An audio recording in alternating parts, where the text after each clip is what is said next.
Hi, class. Today's section starts off with a chapter called Wild.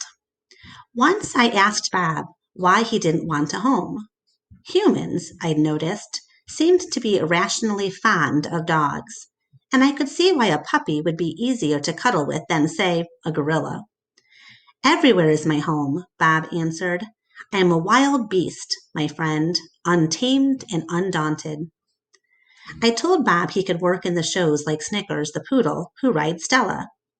Bob said Snickers likes to sleep on a pink pillow in Mac's office. He said she eats foul-smelling meat from a can. He made a face.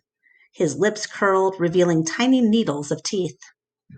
Poodles, he said, are parasites. The next chapter is called Picasso. Do you know anything about Picasso, who Picasso might be? If you said Picasso is an artist, you are correct. Mac gives me a fresh crayon, a yellow one, and 10 pieces of paper. Time to earn your keep, Picasso, he mutters. I wonder who this Picasso is. Does he have a tire swing like me? Does he ever eat his crayons? I know I have lost my magic, so I try my very best. I clutch the crayon and think. I scan my domain. What is yellow? A banana. I draw a banana. The paper tears, but only a little. I lean back, and Mac picks up the drawing. Another day, another scribble, he says. 1 down, 9 to go. What else is yellow? I wonder, scanning my domain. I draw another banana, and then I draw 8 more. Can you think of some other things that are yellow?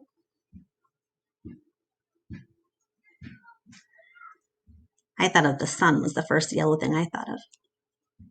This chapter is called 3 Visitors. Make a prediction. Who do you think the 3 visitors might be? Let's see if you're right. 3 visitors are here. A woman, a boy, a girl. I strut across my domain for them. I dangle from my tire swing. I eat 3 banana peels in a row. The boy spits at my window. The girl throws a handful of pebbles. Sometimes I'm glad the glass is there. My visitors return. After the show, the spit pebble children come back. I display my impressive teeth. I splash in my filthy pool. I grunt and hoot. I eat and eat and eat some more. The children pound their pathetic chests. They toss more pebbles.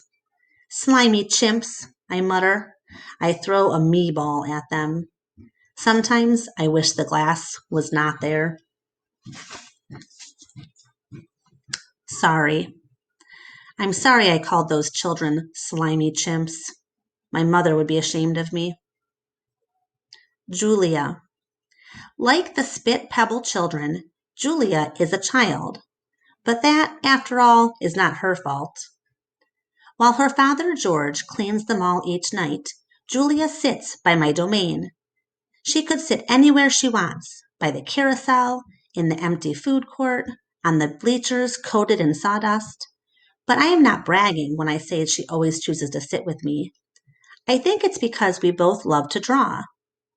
Sarah, Julia's mother, used to help clean them all, but when she got sick and grew pale and stooped, Sarah stopped coming. Every night, Julia offers to help George, and every night he says firmly, "Homework, Julia. The floors will just get dirty again." Homework, I have discovered, involves a sharp pencil and thick books and long sighs. Who else does some long sighs during homework time? Hopefully not. I enjoy chewing pencils. I am sure I would excel at homework. Sometimes Julia dozes off, and sometimes she reads her books, but mostly she draws pictures and talks about her day. I don't know why people talk to me, but they often do. Perhaps it's because they think I can't understand them, or perhaps it's because I can't talk back. Just like science and art. She doesn't like Lila Burpee, who teases her because her clothes are old, And she does like Deshaun Williams, who teases her too, but in a nice way. And she would like to be a famous artist when she grows up. Sometimes Julia draws me. I am an elegant fellow in her pictures, with my silver back gleaming like moon on moss. I never look angry the way I do on the fading billboard by the highway. I always look a bit sad, though.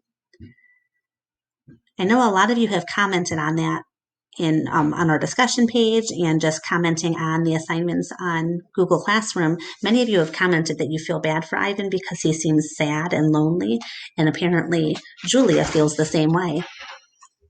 This next chapter is called Drawing Bob. I love Julia's pictures of Bob. She draws him flying across the page, a blur of feet and fur. She draws him motionless, peeking out from behind a trash can or the soft hill of my belly. Sometimes in her drawings, Julia gives Bob wings or a lion's mane. Once, she gave him a tortoise shell. But the best thing she ever gave him wasn't a drawing.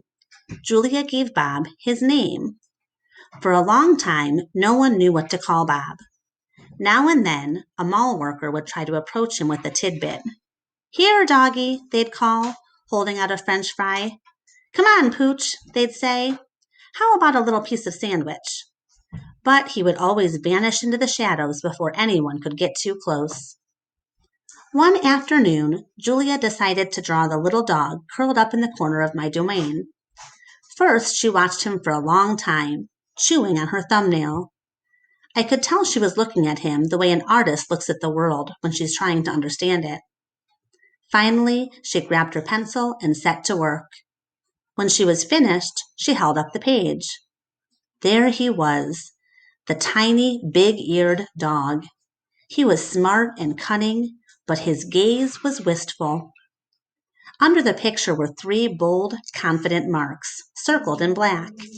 I was pretty certain it was a word, even though I couldn't read it.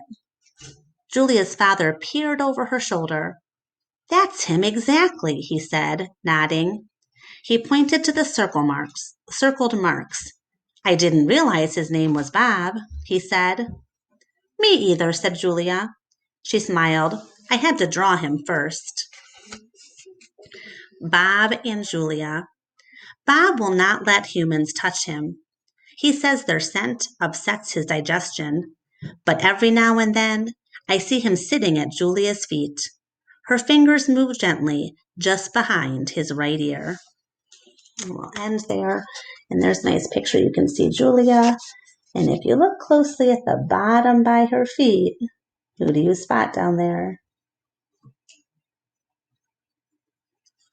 Okay, so we'll end there for today. Remember to check out our discussion board, check out the previous comments, as well as adding your own thoughts from today's section. Thanks, and we'll see you tomorrow.